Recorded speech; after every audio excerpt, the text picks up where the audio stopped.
Our state has some incredible problems. My name is Lynn Hinderrocker. I'm here to talk about that with you and talk about the trends that have shaped this state and dragged us in one direction or another. We're not really we're not realizing the dream we had way back in the early 2000s or even around 2008 or 9 or 10. My name is Lynn Hinderrocker. Welcome to WOWBIZ Nebraska. We're going to get it on right now. Welcome to WOWBIZ Nebraska. I'm Lynn Hinderrocker. This is a special segment of WOWBIZ Nebraska. I'm going to talk very personally from the heart about an incident that I think has huge implications. I hope it's 29 years old. I'm going to tell you about something that happened almost 30 years ago, and it changed the way I thought, and I want to share this with you as kind of a special focus on value creation. You know, we're all talking about in business, how do I create value, you know, that I can obviously generate revenue by providing unique value to other people. We're going to talk about that. I think you'll learn at the end of this winding anecdote exactly how I'm thinking about that today after 29 years of reflection. Now, in 1989, I lived in San Francisco. I was running an office for a large advertising agency. I was on the phone, and I was talking to a Taco Bell franchisee, trying to convince him to lower the prices for his value menu and increase his advertising investment and hire more people. So I was eating away at his profit 3 different ways, right? So it was a tough conversation. We were going through it. I'm standing next to my desk. As I'm looking over here while I'm talking with him, I see my bookcase tip away from the wall about 6 inches, 7 inches.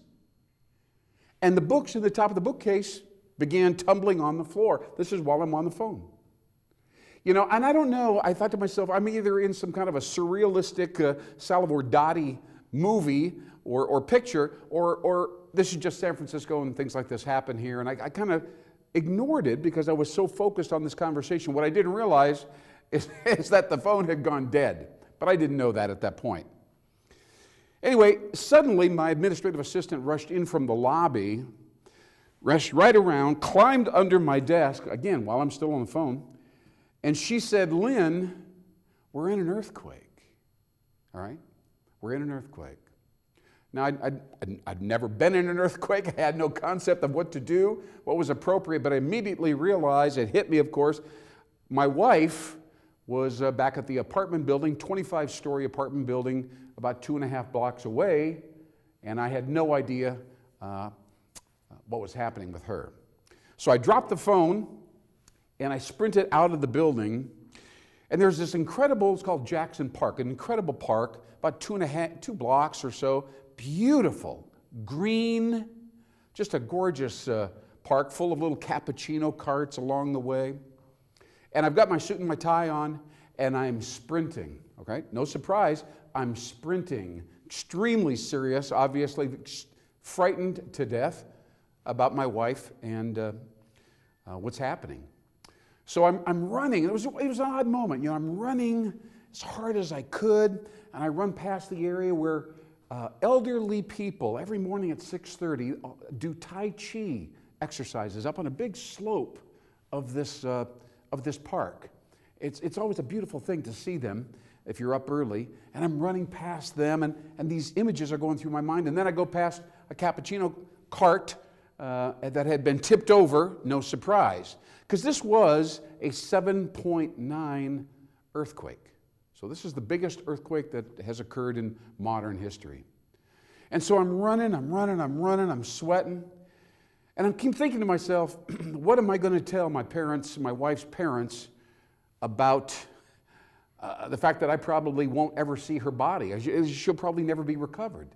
This 25-story building has probably fallen to the ground. It's all rubble, and I don't know what I'm going to do, right? It was a tragic, strange, surreal moment, of course. And I had some tears in my eyes, and they're falling down on the sidewalk, and I'm just sprinting, man. I'm running for my life and for my wife. Now, I get to the other side of the park where the apartment building is, and lo and behold, the apartment building is still up. It's still up. I can't believe it. And there are hundreds of people milling around on the perimeter of the building, and of course around this park area, on the street and so on. Everybody's frightened. And so I got to find my wife, and I'm walking around in this incredible crowd, and of course everybody is stressed out and frightened and crying and so on and so forth. And I yell my wife's name out twice, loudly, of course, as much as possible. I'm trying to find her. And at the same time, I glance over to the left, right, to my left as I'm wading into the crowd, and there's the Embarcadero Freeway. That's a two-tier freeway right over there by the Oakland Bay Bridge and so on. And the top tier of Oakland Bay Bridge has the cement has broken, right? It's broken. And it's fallen down on cars and people in the cars. And they're screaming. This is about 200 yards away from where I was at this moment. And I'm yelling for my wife, and I'm hearing their voices. And it's very strange. It was like they were blending in the air, right, above Oakland Bay. It was a very odd moment. Very, very incredible.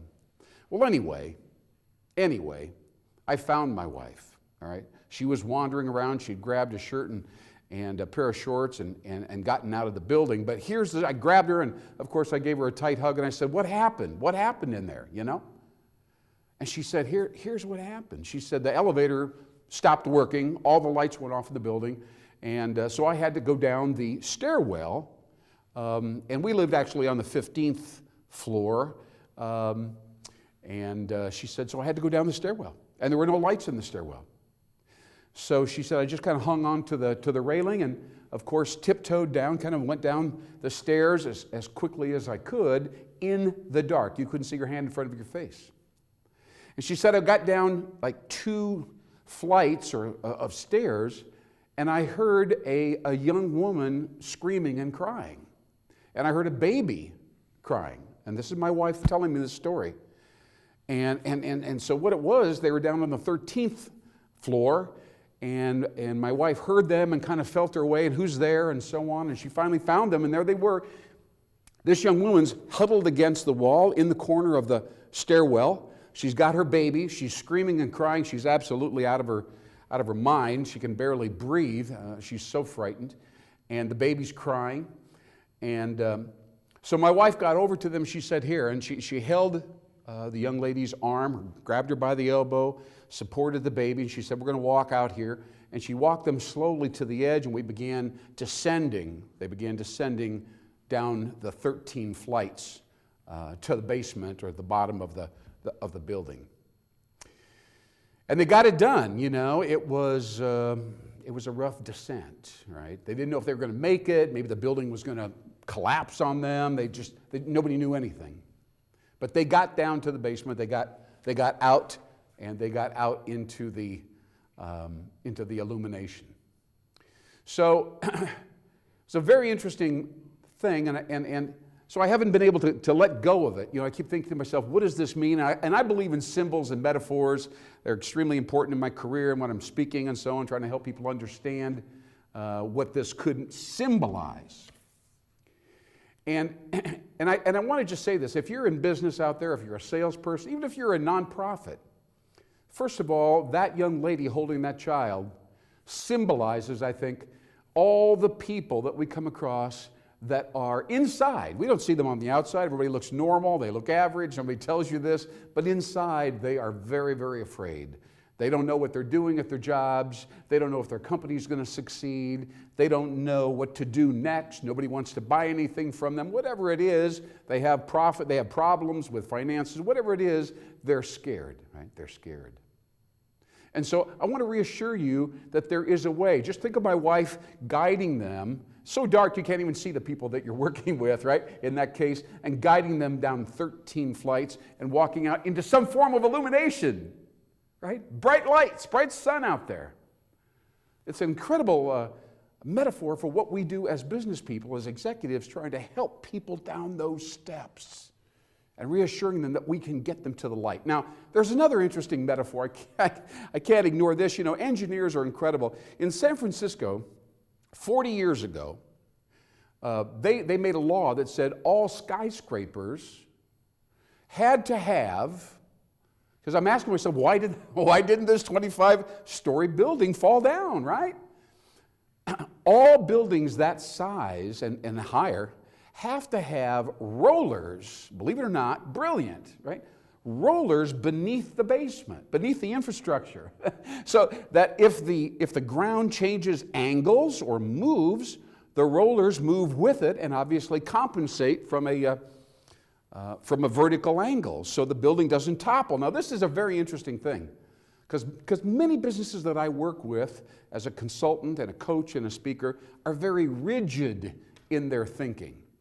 But this definitely implies or explains how important it is to be fluid and to kind of be able to adjust and adapt to changing circumstances, all right?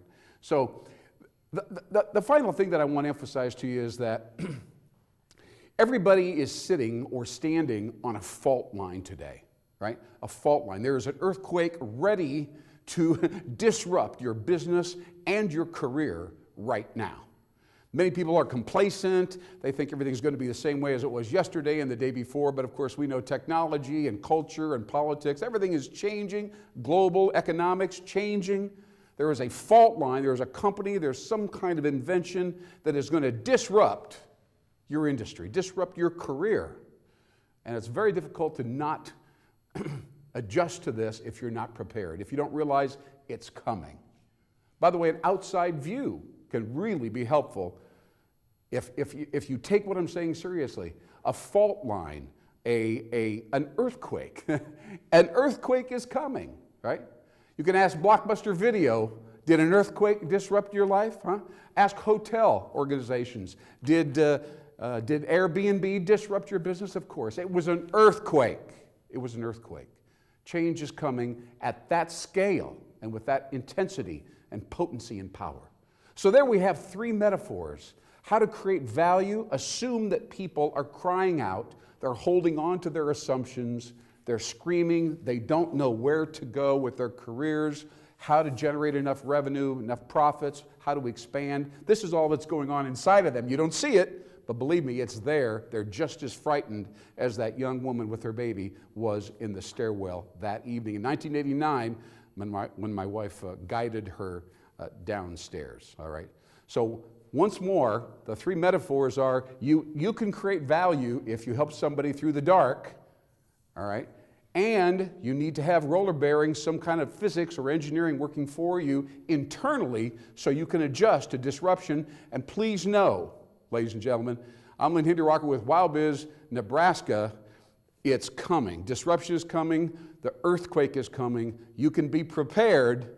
Remember this anecdote. We'll see you next time. I've got a great guest coming up. Don't leave. You'll want to see this next interview. Thanks again for listening. Again, I'm Lynn Hinderrocker.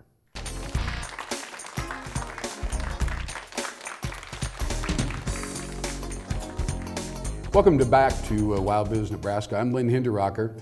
And you know, it's not too often I get the opportunity to interview somebody who is also a podcaster or a speaker, also a consultant. So he kind of, we live in the same pond, so to speak. Gerald Jones, yep. Thanks for coming here, man. Absolutely. Thanks for having me, Lynn. Pleasure to have you on. Tell us a little bit about what you do and specifically how you serve the black community and create jobs and help black business people succeed. Just give me a broad overview here. Yeah, absolutely. So about a year and a few months ago, I started a podcast. It's called By Black, the Voice of Black Business. Yeah. And in short, I interview black business owners and entrepreneurs from across the country. They come on, they teach a little bit about their specialty to the audience, and then they also get free advertising and promotion for their business and expertise on my show. Absolutely. And how long have you been doing this with the podcast? Since July 5th of 2017. Okay, all right. And how many listeners do you think you have approximately at this time? I really couldn't tell you approximately. I know that my average downloads for a show right now, after 30 days, is at about 350. Yeah. And then it just continues going up because people find the show and Absolutely. Go back in the archives. Congratulations to that. That's not an easy thing to do, by the way. It's pretty competitive out there. Absolutely. A lot of podcasts hidden every day. Absolutely. Well, tell me what your gut reaction is to the progress that the black community has made in the world of business right now. Just give me your overview. Are they struggling? Do they feel, is there progress? Obviously, the Trump administration points to some lower unemployment numbers and so on and so forth. Give me your take on all that. You know, my personal take is I'm extremely, what's the word I'm looking for? Excited for the future. I'll put it like that. I talk to a lot of business owners, and I've interviewed some 20, 21, 22, 23-year-olds who are in college, playing sports for the college, have companies or are VPs in companies that are creating apps, and they're already out, they're monetizing, they're bringing investors in, and they've grown up in a world where they can do anything. My generation, we're trying to pick it up and learn. We're learning actually from the younger generation. So you'd be like a Gen X, right? Yeah. Well, I'm the higher end of the millennial. Okay. Right? Yeah. And so I'm a generation from now. It's just going to be normal that business is business regardless of what color you are. Yeah. But right now, my generation, that's who I'm targeting. We have a lot of potentially entrepreneurial people who have been in the mindset of I've got to get a job and keep it. And I'm really trying to flip some of those folks to let them see that you can go out here and you can create just the same way that anyone else can. What do you tell people like that? Because all their vocational, their college counselors, all of them are saying, I'm gonna get you a good job, you're gonna get out there, you should be making this much money, you can pay us off. You know, how do you motivate them and actually make them feel sufficiently optimistic and prepared and confident that they can charge out and be self-employed or whatever? You know, I don't think you can do that. What I say is that there are people who already have it in them, who have been told or shown that they can't do what they already know is in them to do. I see. And so all I do is create a platform that speaks to those people, that tells them, yes, you can do, and these people are doing, and here's how you can. Yeah. And so I always say, and I've learned this from other people, you work with the willing. Yeah. So I don't try to flip people as much as identify and lift the ones that have the right attitude and the right aspirations. Tell me, you know, we're obviously here in Omaha, Nebraska. It's not unlike many other cities around the country. Sometimes the black community really does struggle with retail businesses or services or whatever. Explain to us, you know, the complexity of being a black business person in today's mainstream business society. I think we need to hear this. Yeah, absolutely. So a lot of times the history and the constructs that have been put into place over centuries in the United States are either overlooked, dismissed, or ignored in the effects that they still have in today's environment. Yeah. And difficulty of being a black business owner is that over the entire history of this nation, blackness has been propagandized into lesserness. Yeah. And so therefore, even among people in the black community, as soon as segregation ended and we were able to shop in white-owned businesses or other-owned businesses, it became a point of prestige to say, I don't have to shop at.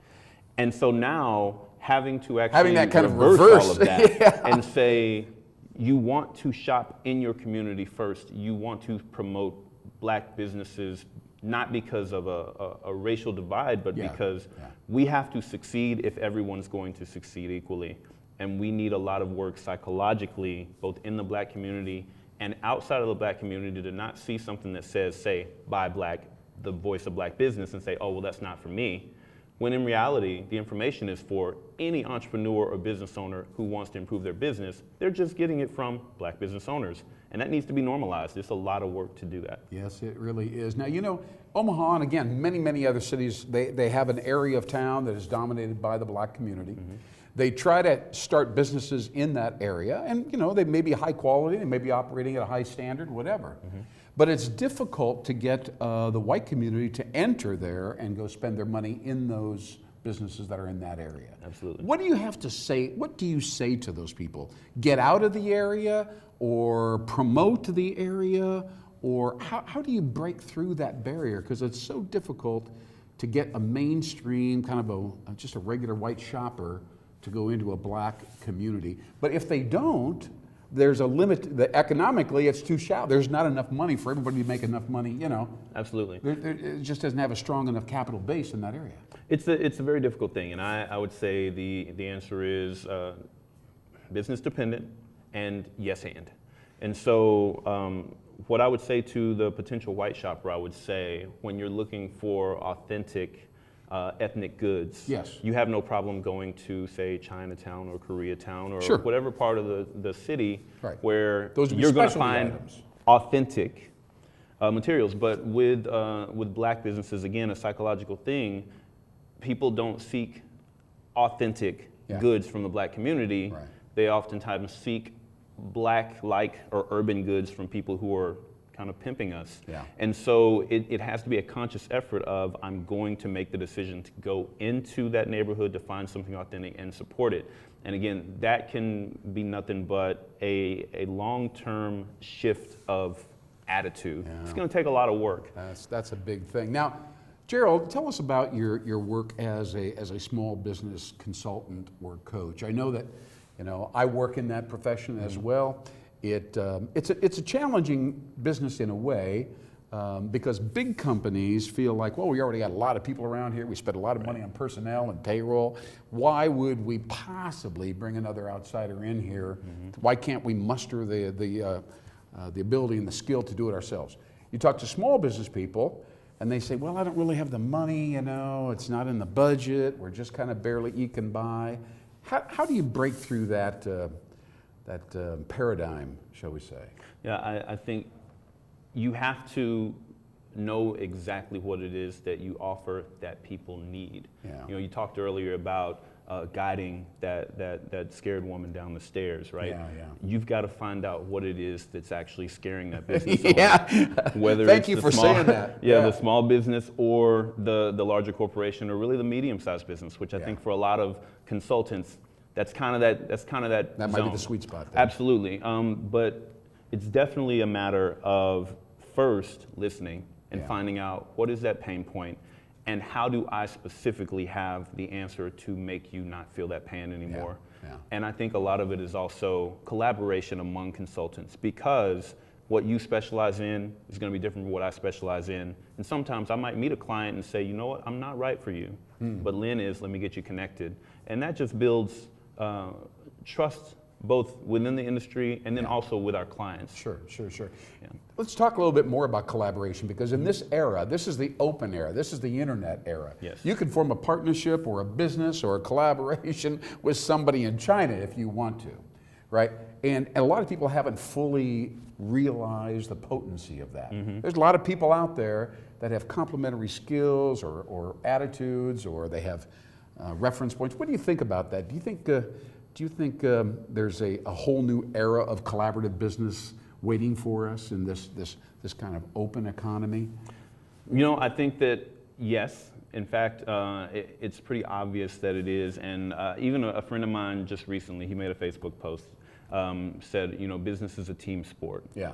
Why are you going at it alone? Because most businesses, you build a team. Yeah. Those are employees. Yeah. If you are a solopreneur or a consultant, Yeah. you still need your team. Yeah. But your team is going to be the people that you partner with. It's going to be the folks who you There are can other collaborate self-employed with. people. Yeah, absolutely. And they work together. But it's an interesting thing. You don't become a consultant or a coach, I'll kind of lump them together for the time being, unless you're a special breed, right? You have to have more confidence in yourself than the average person. Right. You have to be willing to take bigger risks, kind of stick your neck out a little bit further than the average person would, and probably be willing to take more rejection than the average person would be willing to take as well. Talk to me about the nature of being that person. Yeah, well, it is definitely, you have to be very confident, but you also, confident, yes, but competent and caring more than anything else. Yeah. I think the consultants who want to go out and beat their chest about being the best about something, those people are going to have a hard time. Yeah. When you are competent and confident in what it is that makes you unique, and you care, genuinely care about the people you collaborate with and your clients, Right. I think those no's really, they start going down, right? You start seeing that I can add value, but I have to show people that I care. Yeah. And then once you really show people that you care and you start building relationships with people, that is really where I've moved to a spot where I don't really look for clients, or I don't look for people to come on my podcast. Either they come to me or other people bring them to me, because I built relationships rather than a network. And I think the more that we build relationships together, we're going to have less of a time having to face the no's, because we're not really asking questions anymore. Yeah. There are two kinds of people in the world. There are relationship-oriented people, and there are task-oriented people. And task-oriented people are particularly good. I mean, they have a skill, they do what they do really well. but it isn't natural for them to necessarily build and bond and how you doing and let's go have coffee and all that. Right.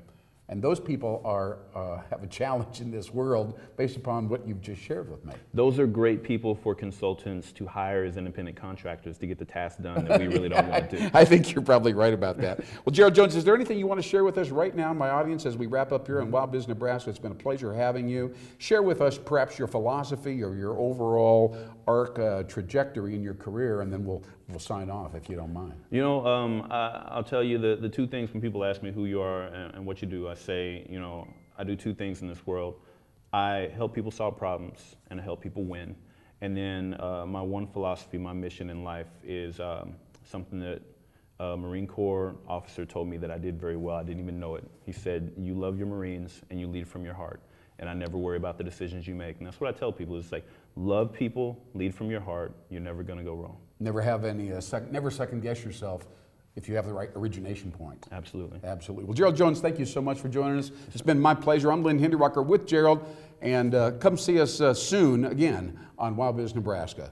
Pleasure for having you here, and we'll see you soon. Bye-bye.